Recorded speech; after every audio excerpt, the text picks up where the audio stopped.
One of the major players in this weekend's Australian Championships will be Triple Olympian Josh Slack, and he talks to us now. Thank you. And what expectations have you got? I try not to bring expectations in because then I feel a lot more pressure on the thing. I've just started my new partnership with Isaac, so we've got stuff we're working on in training and aiming for the Olympic Games obviously in 4 years, so we're just building slowly from there. It's a partnership, as you said, with Isaac Kappa that's certainly, it's brand new, isn't it? It is, it's only about 2 weeks old. And how's it been, how the first 2 weeks?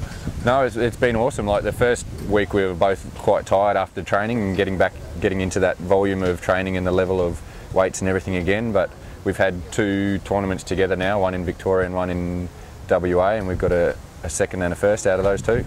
And looking back over your career, 3 Olympic Games, Sydney, Athens and Beijing, what brought you back to try out for a 4th in London?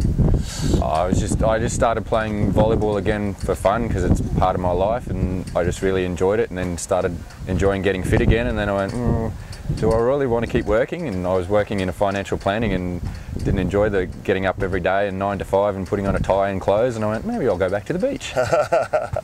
And tell us about you'd heard Todd Russell, of course, one of the survivors of the Tasmanian mine collapse. There was some influence there as well. Yeah, I was actually at a work function, which I'm sure my boss now is regretting sending me to, but we were listening to Todd Russell and he was talking about when he was actually trapped in the mine and thinking about all the stuff that he does in his life and how some things he was doing weren't bringing him joy and the ultimate challenge that he wants. So he vowed to, if he got out of there alive, to change his life and do everything that he could to be happy. So it made me think about what I was doing with my life and realise that volleyball and competing, trying to get to the Olympics was a big part of my life, and it did bring me immense joy for the last 10 years. So I decided to pack up the financial planning and go back to the beach.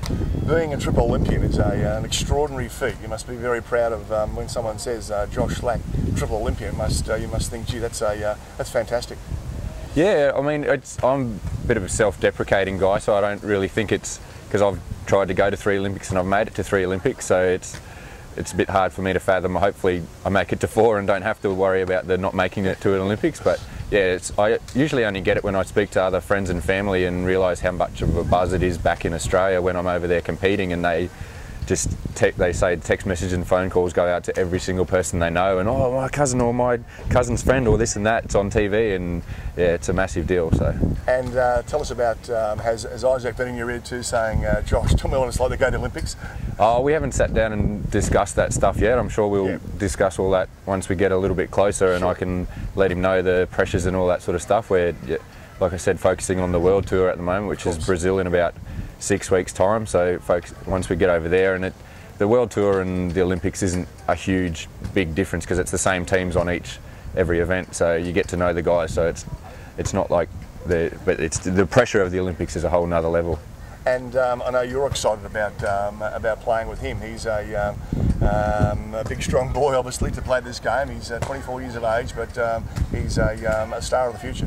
He is very much so. He's very much an untapped resource in Australian volleyball. He's got to where he is with limited coaching and limited full-time training and stuff like that. So to be one of the best players in Australia without having that is very exciting for me. And he's obviously taller, and my past teams I've been the bigger guy running to the net and doing the blocking, so now I've got to learn a whole new skill and run around and try and dig balls in the backcourt. So that brings another aspect and excitement to the game for me. Well, good luck on the campaign trail to London, and I hope to see you in the finals on Sunday. Thanks, Ian.